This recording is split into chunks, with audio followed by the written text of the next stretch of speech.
Road safety. You have heard these words often. You have read the slogans and have seen the precautions taken all over the country for road safety, particularly where children are concerned. Mind that child is seen today everywhere. But what does it mean to you? Do you think, as so many do, it could not happen to my child? But it could happen to your child. It could concern you very much. Your child could have a narrow escape, even an accident, perhaps a fatal one. Many people and many organizations are deeply concerned about the safety of children on the roads. The Royal Society for the Prevention of Accidents, under the patronage of Her Majesty the Queen, extends all over the country. The police are probably more aware than anyone of these dangers, which can be so often averted by a knowledge of road safety rules and practice of the curb drill. And many individuals make it their duty to bring to our notice the dangers to be found on the road. One such individual is so deeply concerned about the problem that he has organized his own road safety club, the SOS Road Safety Club. This has a membership of 35,000 that increases daily. His name is Joe Donegal. He is a director of a clothing firm manufacturing children's school coats, hats and caps. He has a novel way of introducing children to road safety rules. Into every coat, hat or cap is sewn a label bearing the words of the drill, so that these words can be seen every time the child puts on the coat or hat to go out to school or play, a reminder of the dangers of the road. Now, why does this man do so much for the promotion of road safety? To find this out, we sent a reporter to meet Joe Donegal. Mr. Donegal, why did you become so concerned about road safety? Well, many years ago, I had a most terrible accident in which I knocked a child down with my car. It was on a quiet road. There was no traffic about. There were no people about. And I was going at quite a reasonable speed. And there was no chance at all. The child just stepped off the curb into me as I came by it. And it died in hospital the next day. This, I think, must be one of the most awful experiences one could have. Well, it's so awful that there's no word to describe it. It's got to happen to you, for you to understand. And this determined you to make quite sure, if you possibly could, or as sure as you could, that it wouldn't happen again to other children. That's quite right, yes. Now, what would you say are the most common risks that children take? Carelessness, general carelessness.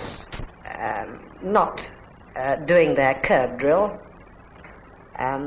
Playing in the roads. Is that an important factor? It's very important, yes. Jumping on and off moving vehicles.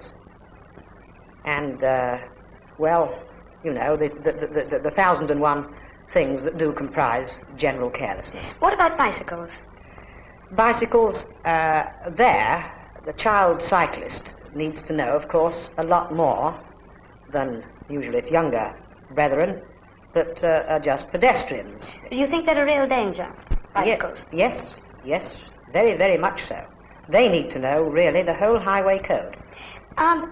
Zebra crossings, have they been a help, do you think, where children are concerned? Oh, I think they've been wonderful where children are concerned, yes.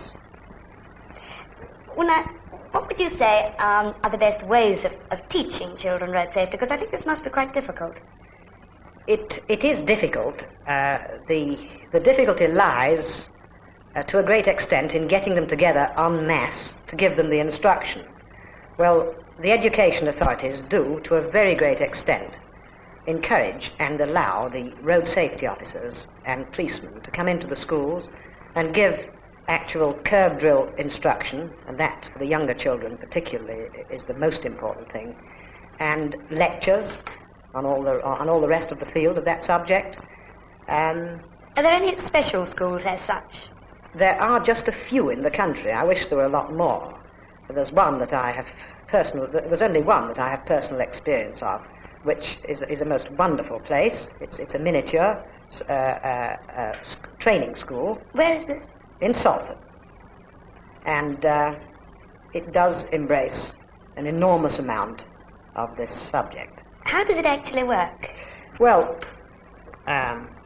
it consists of lanes, which miniatures of lanes, not just straight all the time. They're corners and hills, and there's traffic lights, zebra crossings, pedestrian crossings, and all the many contrivances that one meets on the road, except, of course, actual cars themselves, because you've just got lanes here. I should have thought this would be especially useful for bicycling. It is. It's also very useful for the curb drill and all the other facets. But for bicycling, I think you're right. How do they do this? Well, they just cycle round the lanes, and if they follow out the instruction that they've been given, then they've got their hand signals and they obey the traffic lights, and they stop and get off, perhaps. They would get off at a zebra crossing, and so on. And really, it is a wonderful reproduction of what really happens on the road. Mr. Donegal, one thing, remind me again, you say curb drill. Now, what exactly is curb drill? What do the children have to remember? At the curb, halt. Eyes right, eyes left, eyes right again. If all clear, quick march. Don't rush. So this is dimmed in and in and in, particularly at the school in Salford. It's a pity, it seems to me, that there aren't more of them. It is a very great pity indeed.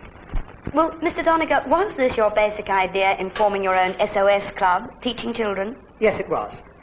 When did you start it? Just about 3 years ago. And what do you, in fact, teach them?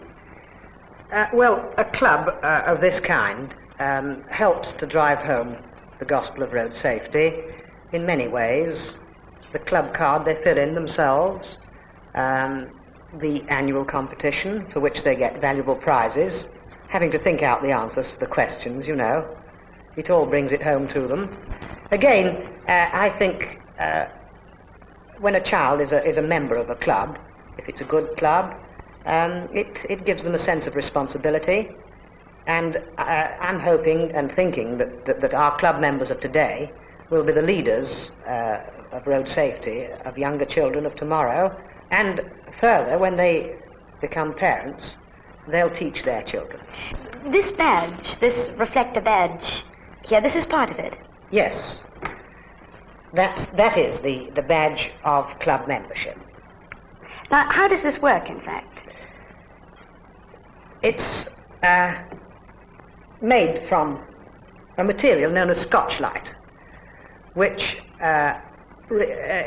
consists of thousands and thousands of tiny beads of glass bonded onto cloth. And when caught in the beams of a car's headlights in a dark country lane, it reflects back to the source of light in a most fantastic manner. In other words, a child must be picked out in a dark country lane. Mr. Donegal, do you think grown-ups should be as aware of road safety as children? Yes, I do. Even more so, because they should also teach the children. You have seen some of the dangers of the road today.